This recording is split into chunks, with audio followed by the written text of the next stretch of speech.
This is Mark Evan Jackson from Everything. You're listening to NetHeads. You've got to throw some cold water on this situation. Start talking about nerd stuff. You know, nerd culture is mainstream now, so when you use the word nerd derogatorily, it means you're the one that's out of the zeitgeist. System activate. This is NetHeads with Will Wilkins and Trent Hunsaker. It's a tech podcast. But we are a ton cooler than your typical geek. You guys rock. And now, here's Will and Trent.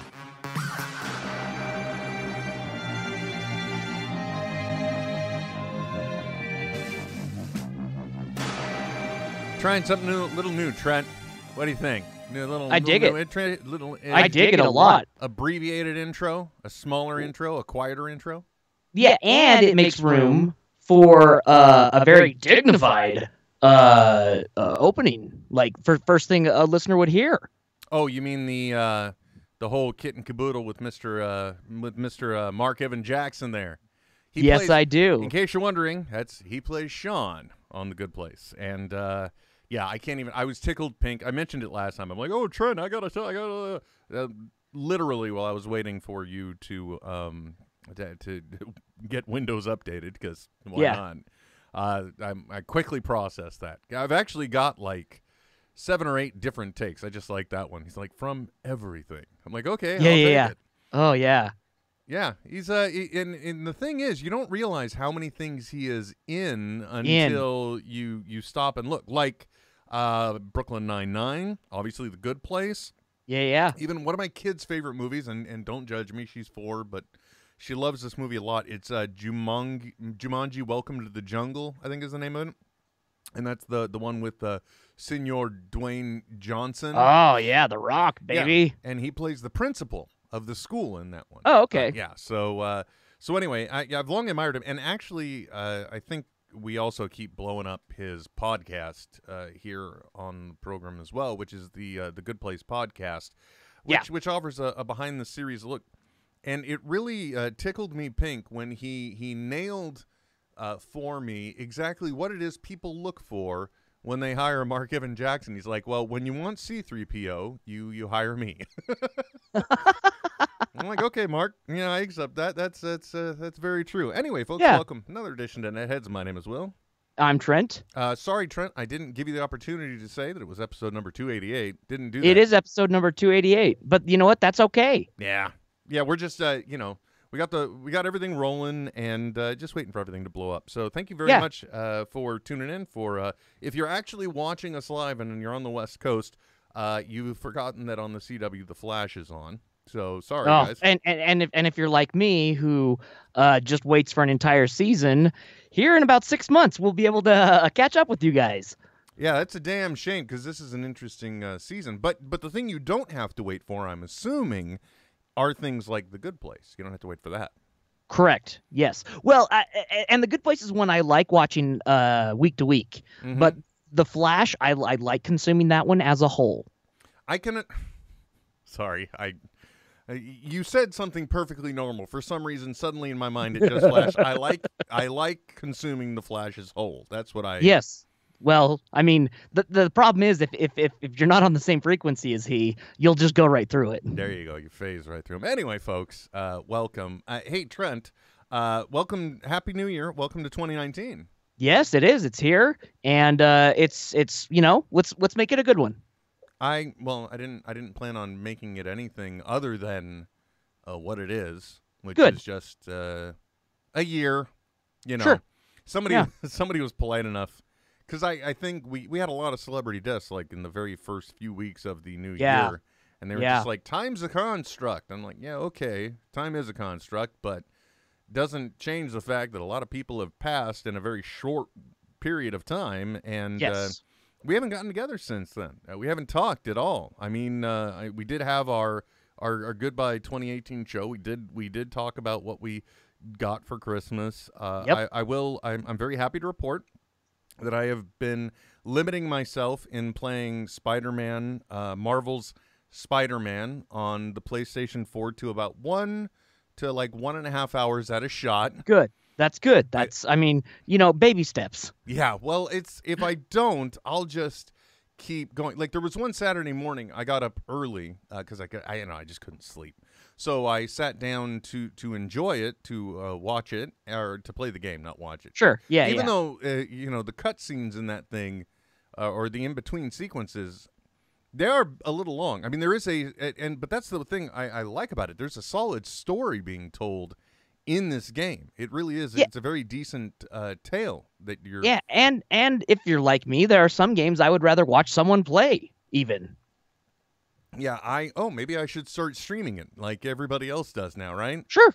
Why not? Even though the video game came out quite some time ago. But I have been thoroughly enjoying it. It's been a good experience. The only thing I will say, though, it's amazing just how many, I don't know, it's just like how many norms there are now in video games. In some ways, they just do things to kind of cater to the experience. The expectation of the fan. Yeah. Like in this one, because you have to remember, the majority of my video game play, like on the Xbox 360, was in the Batman. I'm noticing a theme in the Batman Arkham games, yeah. And in that, you spend a lot of time doing certain things. Like at least I know for the second one, part of the bat tech you use is you start hacking frequencies to get in to listen in on transmissions and pick up broadcasts. And in this one, you do the very same thing all around New York. You fix or hack towers, and that enables you to widen your scanning capabilities for the different things around you. Also, by the way, I don't know if I mentioned this last show, but I'm really proud of the fact that I never realized on a PS4 that big rectangle in the middle of the gaming controller is both a touch screen and a touch sensor and a button. So I really felt special about that. Okay, kind of like a DS does the same thing. Yeah. Where the touch screen or whatever. Which I'm not surprised that Spider-Man that they're using some sort of broadcast or radio frequency in the game.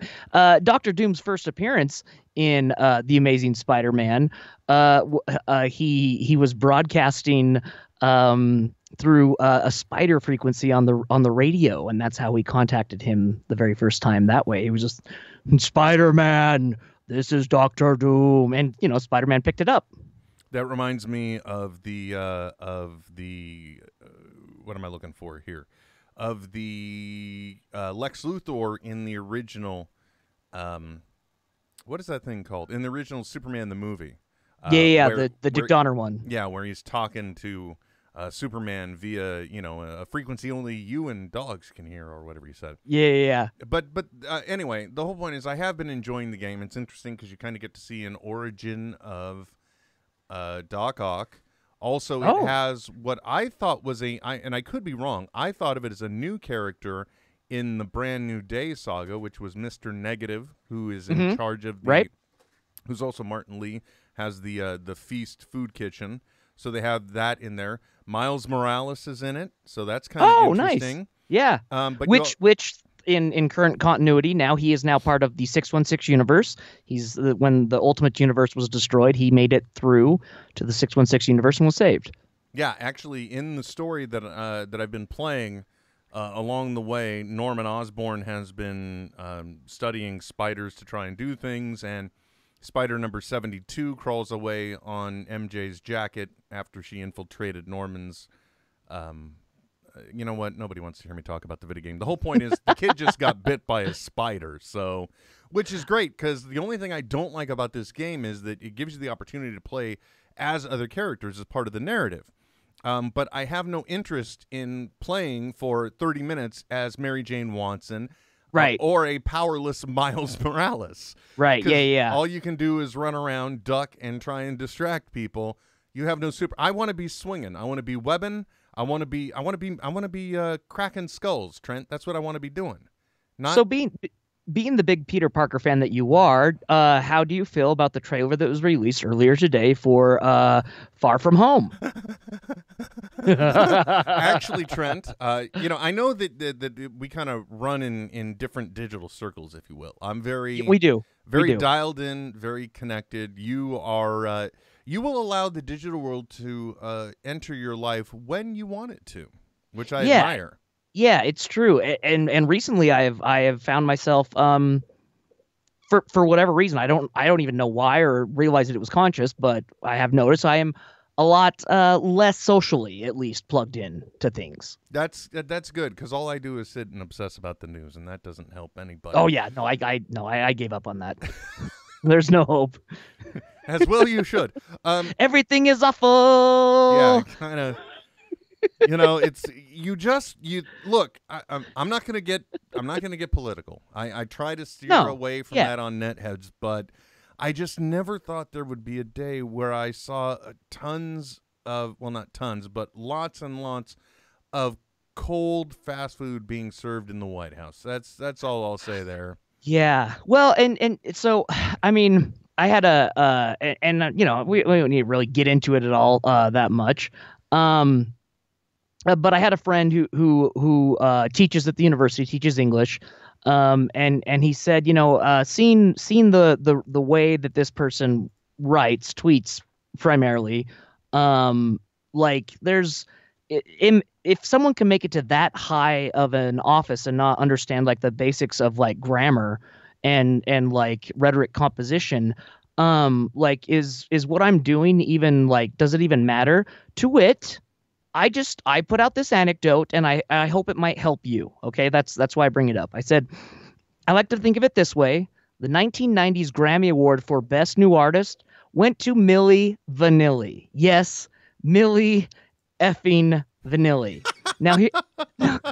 Now here's a quickly cobbled list of debut artists of 1990 that weren't even nominated. Okay, Clint Black, De La Soul, Garth Brooks, Lenny Kravitz, Lori Morgan, Nine Inch Nails, Nirvana, Queen Latifah, Rhett Miller, and Young MC. Right? So, I mean, just because you got there doesn't mean that it's going to be this way forever, and there's much better things to come while we're enduring. Milli effing Vanilli. So about the Spider-Man trailer, well, we have made it to 2019, which I think is further than any of us really expected. So there Small is that. victories. Again, I think, and I'm sure there are people on the other side of the aisle as well that feel this way. It's kind of surprising to really learn about the true kind of limitation in some ways about affecting change within the government. Like totally. I mean, it's kind of set up to do that, right? Like, yeah, to make sure there is no ultimate power. Yeah, exactly. Sort of. I mean, it's kind of like, look, here's what I'll say. Okay, we'll come back to this shit. Nobody wants to hear it. Yeah. No. Hey, yeah, Kieran, exactly. Good to see you, man. Reboot Stencils on Twitter. Nice, man. And Ryan Conley as well. Oh, excellent. Welcome, guys. Yeah, look, you watch the Twitter. I'm on the Facebook. We got to divide and conquer here because I can't watch it all at once, or else I won't be talking. No, you're not as connected as where I was going with this socially during the day.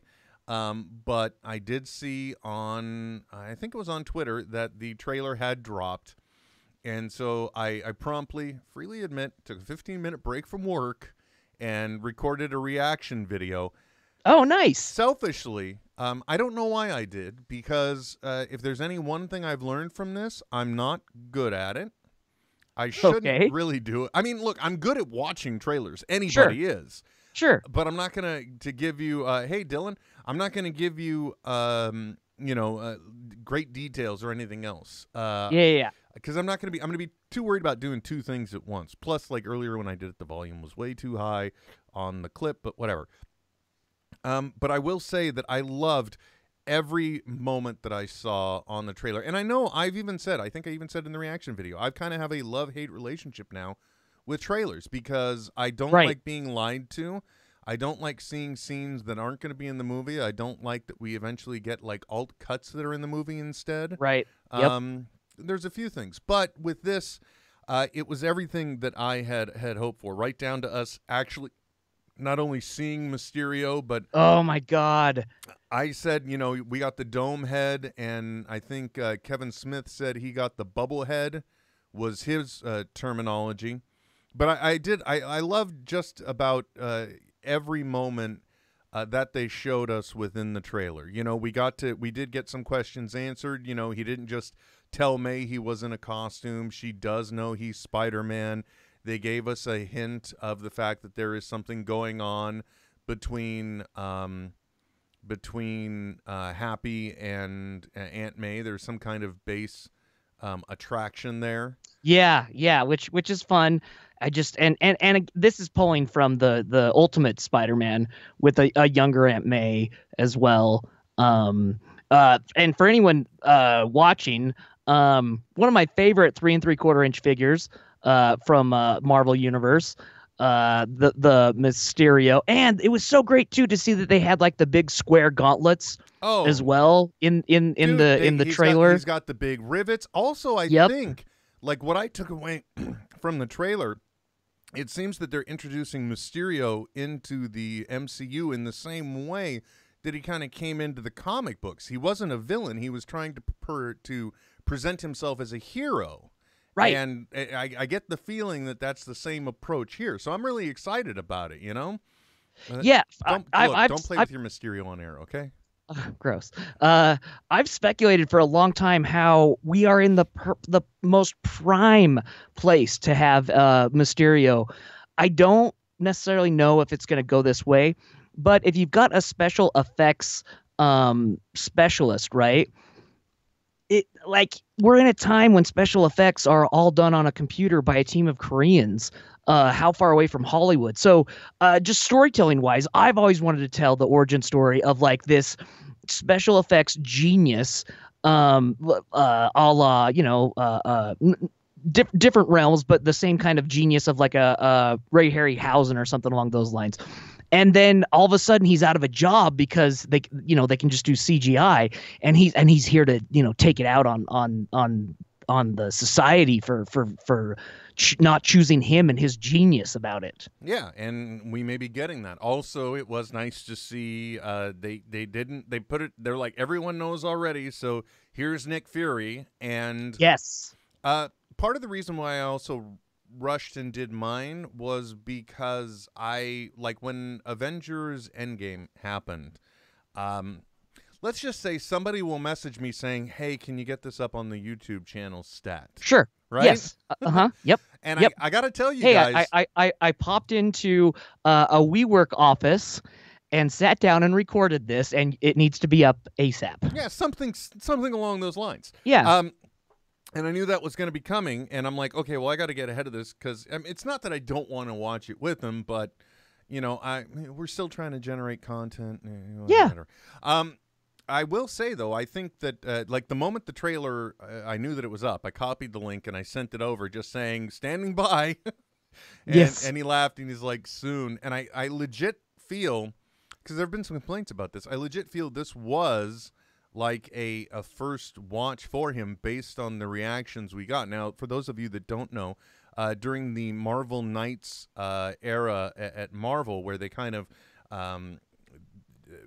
not revamped, but they kind of took a different take on some not so circulated titles. But one of those Marvel Knights people, and there's actually up on Marvel.com, there's an article about this era 20 years ago.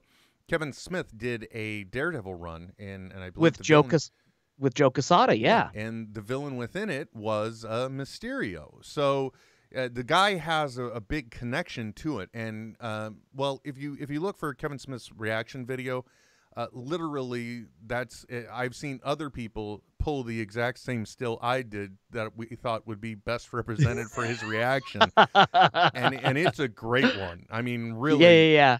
It's everything you want when somebody gets excited about something they've seen. Nice. I was thrilled about it. And it was in his video that I didn't even have an opportunity to look because I was so busy worrying about what I was doing and just looking at the broader strokes that you will. I didn't notice that the initials on the suitcase kind of indicated that it was Uncle Ben's suitcase. Okay. Which is a really nice touch, so that was a nice add-in. And I do kind of like the way that some of the monsters that we see, which I'm just going to believe are generated by Mysterio, were kind of very Sandman and Hydro Man oriented. Yes. Yeah, yeah, and throughout the comics too, Mysterio is always looking for artifacts that he can use for power, right? So I did like that they they alluded that he has he's kind of like Thor meets what do they say? Thor meets Iron Man. Yeah. So I'm hoping there is some sort of that like mystic magical element that is added in as well. Dude, they also brought in something that we didn't see in the first film. Once again, I have to say, this is still appears to be my favorite cinematic interpretation of this character's world. Oh, agreed. Yep, agreed. Even though Flash Thompson is not a football jock, they still, like, in this one, yes. we get to see that there is that element of Flash absolutely is a massive fan of Spider-Man. Of Spider-Man, right. And can't stand Peter Parker. Yeah, but is still, exactly. That still subscribes to, jock mentality, bully culture. Yeah, exactly. He's still dickwad. Well, he hasn't seen the Gillette commercial apparently. So anyway, by the way, if you're offended by, a commercial from a razor company that's telling you not to be a dick, you might be a dick. Okay? Yeah, I'm just saying. You may want to look inwardly at that point. as we hop topics. But no, I loved everything we saw in the trailer. I'm very much looking forward to. It's interesting that it's coming out on July 5th because, traditionally with these movies now, my teenage daughter and I go see them basically on the night before. So, so the 4th of July, I'm going to say, y'all have some, I don't know what's going to happen, dude, is what I'm saying. I don't know that I'm going to be seeing this on the 4th of July. I think I'm going to be seeing it on July 5th with everybody else at the first showing. Now, do you know offhand? Yeah, so the 5th is a Friday, right? And so, starting midnight on the East Coast, meaning what is that, like 6 o'clock for you? Yeah. Showings will then start. Yeah, they start around 7 o'clock here, which is actually earlier. They've thrown out all the norms. They don't even pay attention. They're like, look, it's midnight somewhere. Okay, so yeah. Beijing already got it. We're good. Just let America have it. And now, do you feel that they? I mean, I don't really care. Do you feel that they tipped their hand a little too much in the trailer as far as spoilers for Endgame goes? Well, I mean, it's got Spider-Man and Nick Fury, so we win. I mean, I don't know what else there is to say. Right? Yeah, that's just it. Hearing casual. Let me rephrase this. Hearing a very passionate Marvel Cinematic Universe fans, but not necessarily character fans, if that makes sense, right? So that they love the movies, but aren't really tied up in the canon of Spider-Man and the 616 universe. At work, there's quite a few people who love the movies, are very passionate about them, and have had some major anxiety about things working out right in Avengers. To it, I've just been you can't change anything that much. That's the rule of comics and in any long form storytelling. You can't you can put them on journeys, but they've always got to return back to the core of what they are. But there are people who were but there's a new Spider-Man that's going to be coming out. How could they just kill him like that? So I'm just wondering if those people are angry because they didn't want it to be revealed, or if they're satiated because now they can rest easy knowing that things turn out okay. I don't know. That is a great question, because I know that my daughter and I, when we left Infinity War, first of all, I could tell my daughter felt as though she had a bit of a kick in the gut. Because, this was... Yeah. The best way to put it is this generation really kind of hasn't had, from a mass form of entertainment like this, the type of experience we did with Empire Strikes Back, right? Right. They haven't had their Bad News Bears, Empire Strikes Back, you don't win in the end type movie. Yeah, especially not at this level. And there were other teenage girls, at least one I can tell you, that was crying coming out of Infinity War. Oh, so I'm sure a lot of those people are relieved. I think the thing about this is the writing has been on the wall for the longest time. Look, we know Black Panther 2 is going to be going into production. We've known the Spider-Man movie was coming out, because even when Homecoming came out, they said the next one will happen moments after the second Infinity War movie that they were calling it at that time came out. So we kind of all knew. Plus, there's too much money on the table. We knew all those people wouldn't be nicked. Now, the other thing I do like hearing that we've kind of gotten buzz-wise. By the way, sorry, I'm sure we were going to talk about tech at some point today. Whatever. But we've also kind of gotten word, if you follow these things, that basically we're not going to see anything trailer-wise outside of like the first 15 to 20 minutes of Endgame. So, because honestly, when it comes to what we've seen in the Endgame trailer, I'm really hoping, probably said this last time, that when it comes down to the opening of the movie, I want it to be dark, I want it to be brooding, I want it to be sad, and I want just pre-credits for Avengers Endgame. Because with these movies, we know they're not afraid to give us 10 to 15 minutes of stuff before they run the title. Right. I really want it to be just despondent. And then I want it to be Ant-Man at the gate. Ant-Man, got big Germany. Yeah. And then dun dun dun. That's what I want so bad. Or even like a total misdirect, right? Because we will have just seen Captain Marvel, right? And so we'll know how badass she is. And then so it starts out with her like just going toe to toe with Thanos, thinking like, oh my God, she's gonna kick his ass finally. And then she fails. Then the Ant-Man reveal, wow, you've taken this to a whole new level.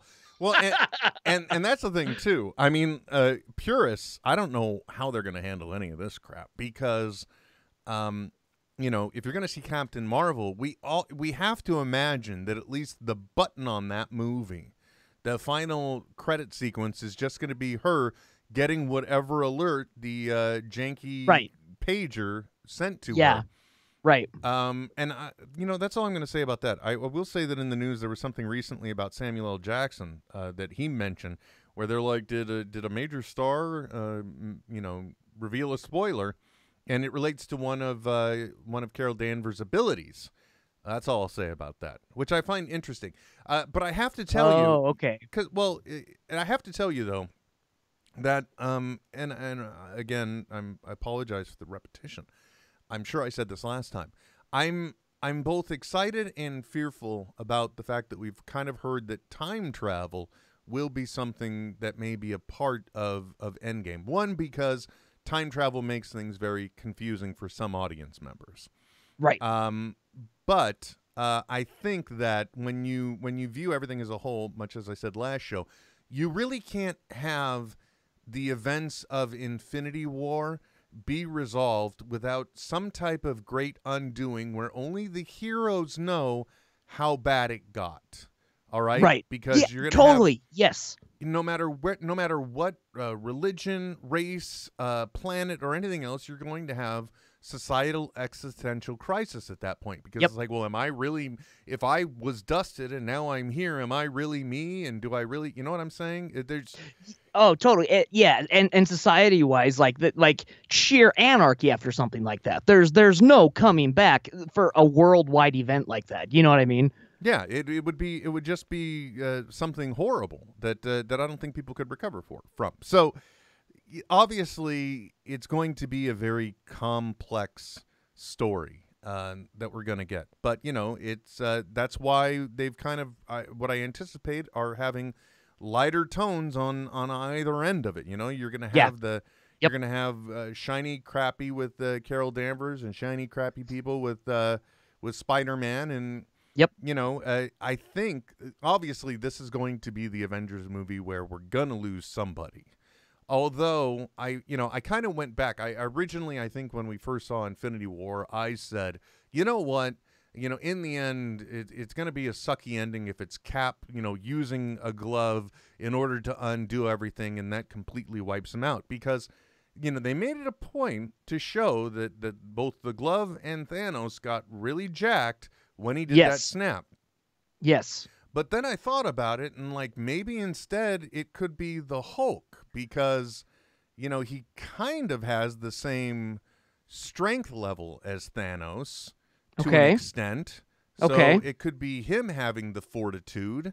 Now we're just getting into ridiculous speculation.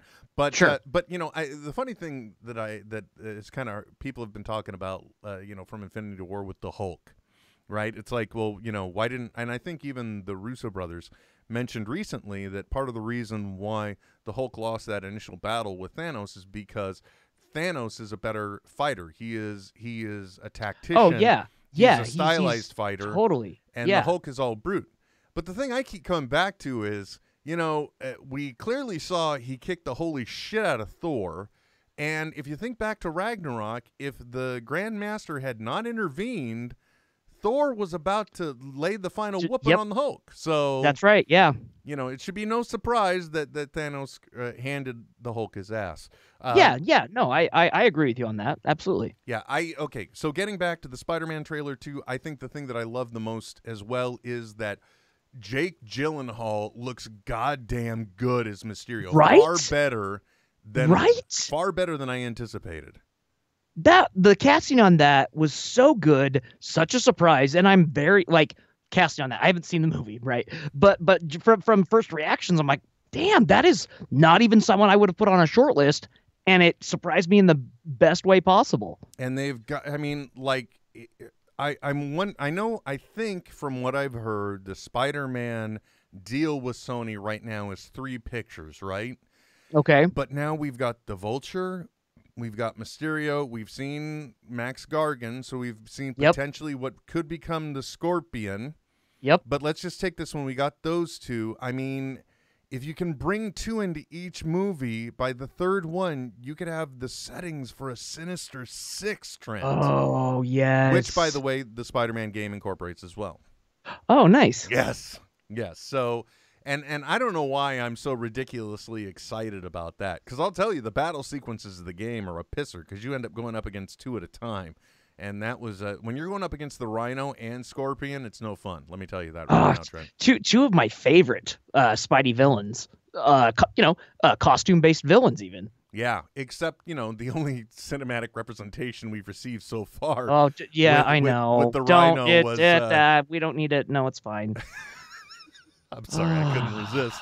But anyway, I love the trailer, Trent. What is that, 40 minutes now? 20 minutes now? Yeah, that's great. Absolutely fine. I really did enjoy it. I really was, it's amazing how quickly I flipped from, maybe I'm not going to watch the trailer. Let me shoot a reaction video. Yeah, right. Talk about being a dickwad.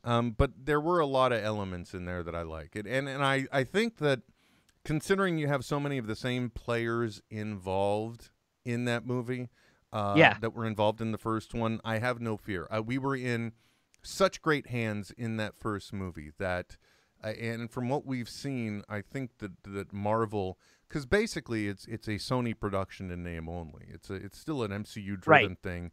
Feige is still at the helm, and when it comes down to it, I think they have learned how to now successfully make excellent secondary and third films. I mean, look at the evolution of Thor.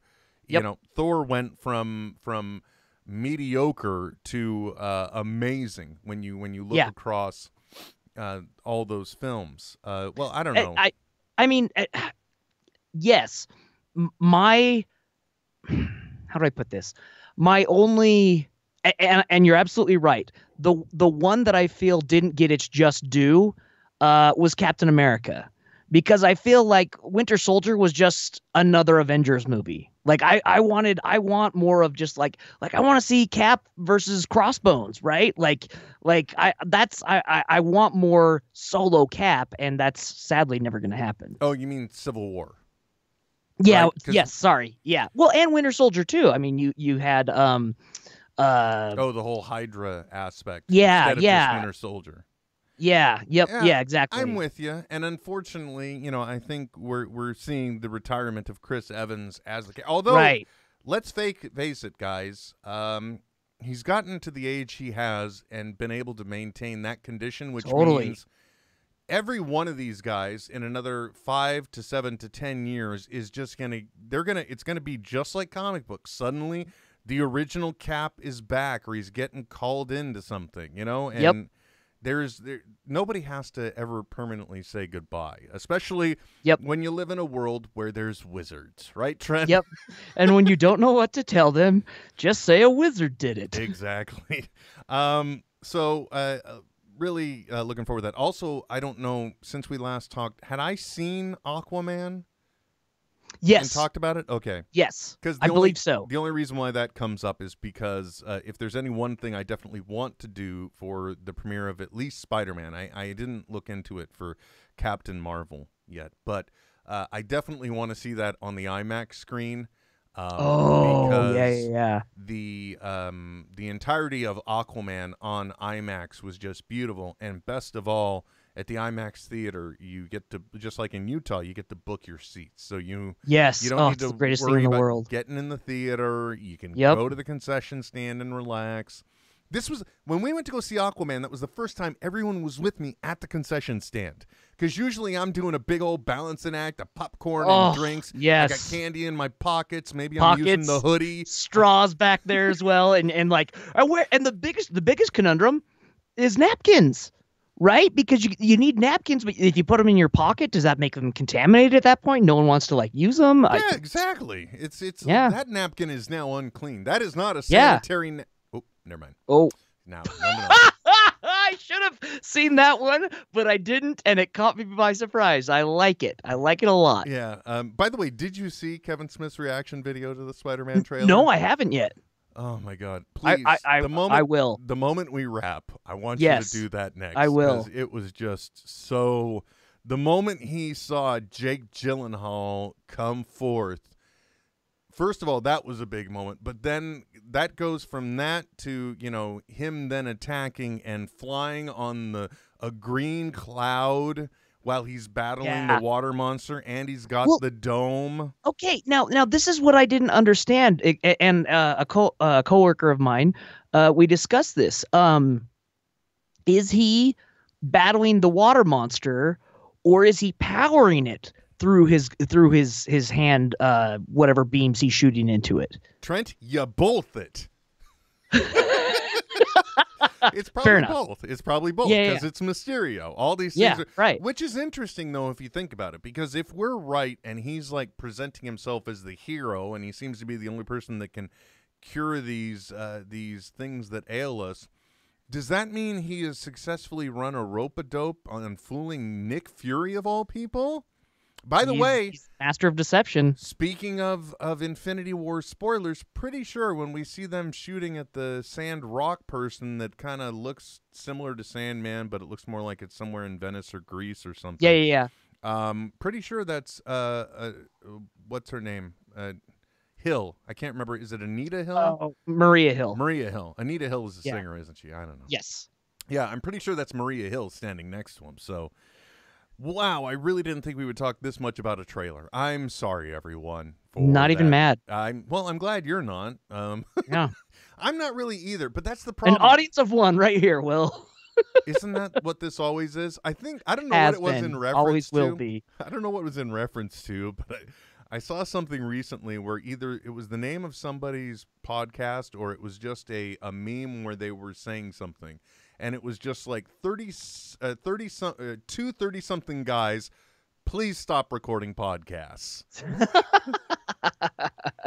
To which I say I'm almost 50. So, we're breaking them. We're cross-generational, Trent. Absolutely. We are. In a way. You're a solid Gen Xer.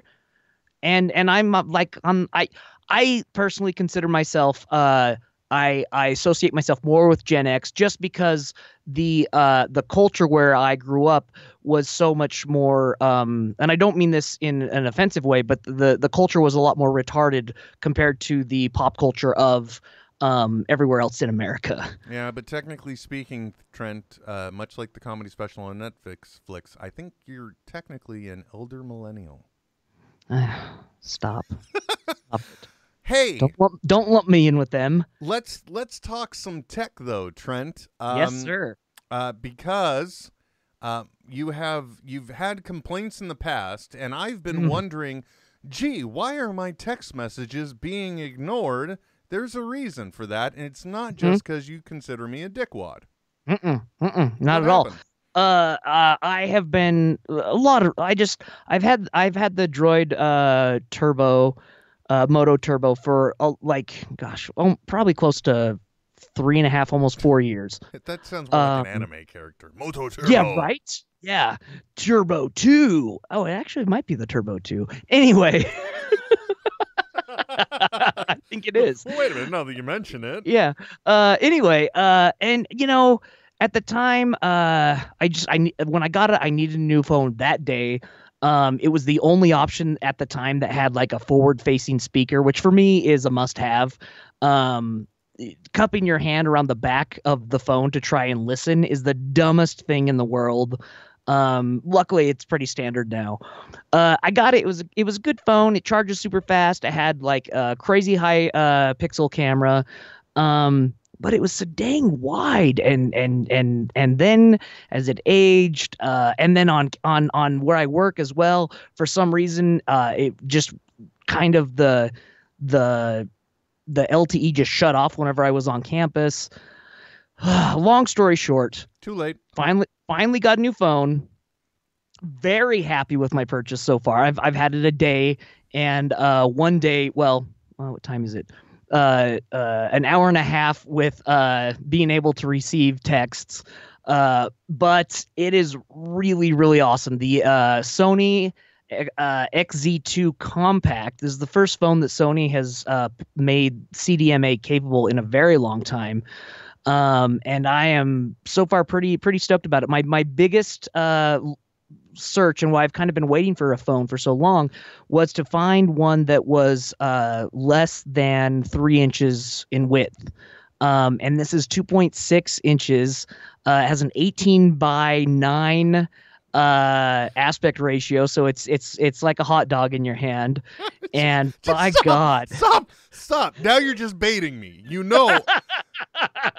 4 plus 7 is what, 11, right? I'm 47, but 7 and 4 is 11, which is that's the emotional level I react at when you're like, well, it's less than 3 inches. Okay, well, Trent's not interested in girth, I guess. But I'm just but Will, it's the perfect size, said no woman ever. Truthfully.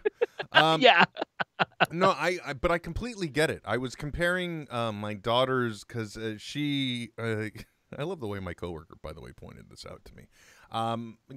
For Christmas, that's the only time that my daughter really gets pampered with getting really cool stuff. All right, that's the only time. It's like the whole rest of the year, it's like, oh, I want this. That's nice. Moving on. Yeah. Right. But she said she wanted the iPhone XS, which, again, still can't believe they named it that. And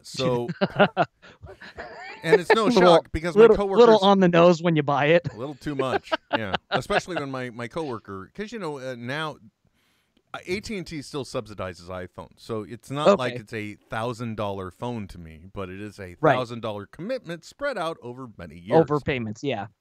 So, but my coworker's like, you got your teenage daughter a $1,000 phone, and I'm like, don't put it that way. Hey, just shut up, you. But I compared it to, I think I've got the 7, right? The 7P, or meaning it's the bigger one. Yeah. But which, by the way, you can see just how seriously I take this. Like, my lock screen is still the standard one. My phone, regardless of what, it's purely utilitarian. I use it for a purpose. I don't even have games on this damn thing. Yeah, neither do I. That's what I have. I have a DS for that. That just popped up in my shopping list because it's always glamorous. We go from this, and I get to feel like a broadcaster to got to go to the grocery store after this. Yeah, right. Honey, do you mind if I record a podcast? You going to the grocery store later? Yes. Yes. I do like organizing stuff, though. It's like a whole bunch of containers. Anyway, I was comparing the size of her phone to that one, and I really liked it better because, again, it wasn't this whole, like, 3 inches. It's actually got it's the same height profile that actually goes end to end, but it is not as wide. It might actually be a little smaller, but you still technically get more screen than what's visible because of the black bars at the top and bottom of the older models. So I totally get where you're coming from in wanting a phone that doesn't quite have the unnecessary girth, something you can comfortably use in one hand, right? Oh, yes, exactly. Like, and you know, I'm all thumbs, right? And there's so much meat on my hands that reaching something in the top left corner, the meat just touches all the buttons, and it's a huge problem. Why does he do this to me? Why? No, it's so far I've really enjoyed it. Has the new Snapdragon 845 in it, so it runs super fast. Comes a slot for expandable storage, which now with Samsung you can have like 250 gigs in an SD card if you want. No, it's we'll see how it goes, but day one, not too shabby. Now, most importantly, that I have to ask feature-wise that I have liked with other Android phones I have had in the past. Actually, it was 1 out of 3 that had it, but I have to ask anyway. Is it locked in with the battery that's in it, or can you swap them out? You can swap it out, I believe.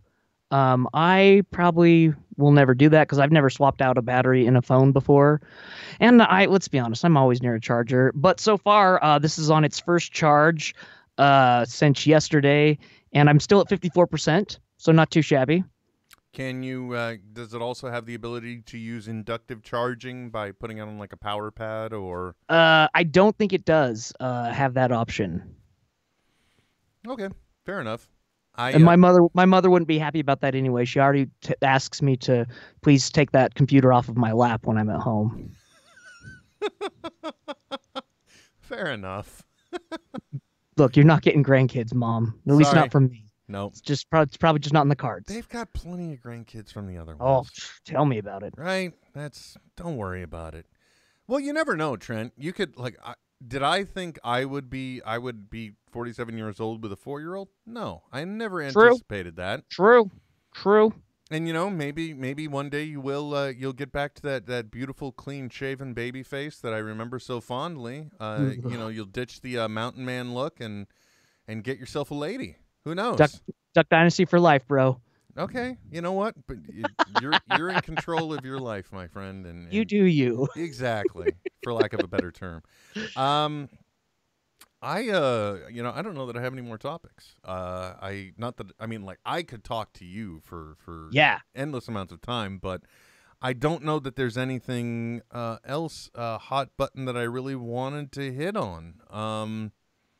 No, I hate to say it. I think we might be done. This might be our first podcast that's under an hour in a long time, much to everyone's relief. Well, I was going to say we'll see how the listeners respond. Oh, by the way, one thing I will mention though, you remember I think last time we talked, I had mentioned about an LA trip where I helped Muse get set up. Yes. And one of the things we did was he was building this gaming desktop that he got, right? And right. After that conversation, I realized I got woodworking tools. I have the ability, if I wanted to make one. I even I started speccing it out. It's like, okay, well, what could I cut? What could I realistically get away with just using one big 4x8 sheet of MDF, right? Let's be economical because I got the screws. I got various different paints. I could very easily make myself an alternative desk.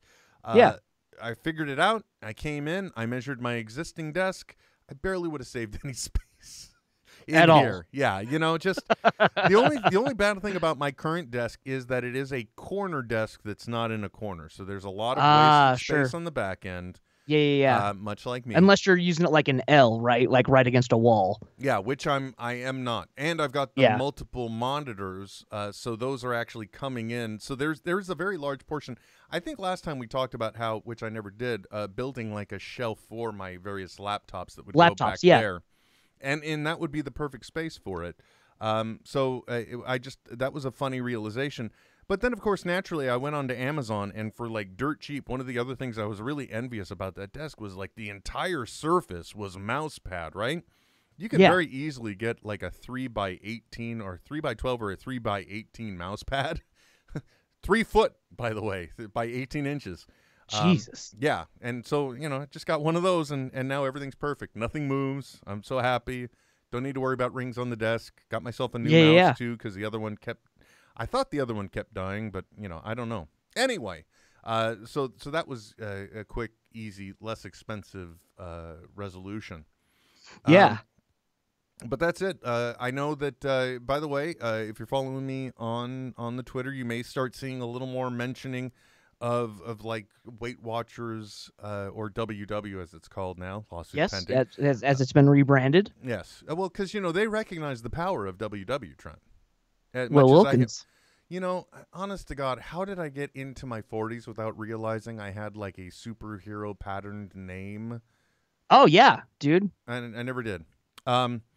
Anyway, where I was going with that, which is apparently nowhere, I just want to say I'm doing that, but I just want you all to understand there's not a direct correlation between the fact that one of the guys I do work for is a Weight Watchers ambassador, and I'm doing this. I'm just doing this on my own because I know in the past it has worked, and I kind of hit a plateau in my journey.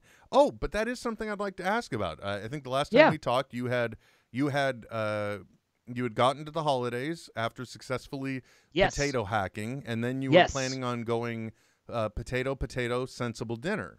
Yeah. And how has that plan been going? It's been going well. I've lost another 5 pounds. Mm-hmm. So excuse me, a total of 25 pounds. I have found that I'm switching it up again, and I'm going to be doing potato throughout the week, and then sensible dinners on weekends, because it's just so much easier than trying to plan a meal. And I also found that if I've made up in my mind that I'm going to have a regular dinner, and I get home from work and I don't have something like prepared or in the fridge or whatever, I'm just like, screw it. I'm going to go get a burrito. And so that's a little tweak I'm putting on it, but so far so good. I did purchase a potatoes, a fry maker, cutter thing. It's and the reviews, all the reviews I read for the non-commercial versions of whatever product you get, the reviews all seem to be the same, that the blades bent right off the bat. So I went with a commercial version, and good Lord, it does make some 3/8 inch fries. Is this something similar to what I see at like In-N-Out? Because they have it mounted on a wall above a sink or whatever, and it is literally a gigantic metal handle that pushes the potato through the blades. That's exact. Yeah, I have more or less the exact same thing that you would see at the In-N-Out, but it has ginormous rubber suction cups, so it doesn't move while you're doing it on the table. So far so good. Things are going well.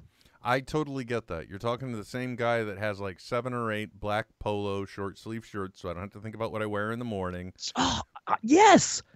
Okay, I literally have the same breakfast every single day because I know how long it takes to make. I don't have to think about it.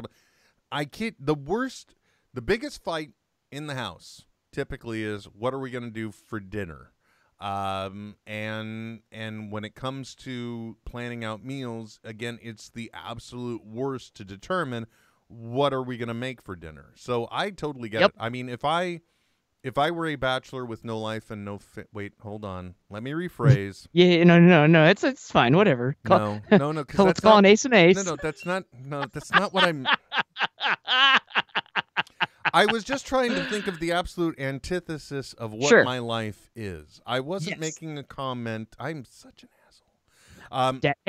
Dad's not mad. I don't care. It's not what I was implying. But all I was saying, if it was just me, then like I would literally do the same thing. It would just be potato. Yep. But that's because I know I could do it and it's easy. Oh yeah. But at the same time, the other thing too that I don't know how you get along, and it probably drives my wife nuts, but I find that in the morning, I end up making coffee.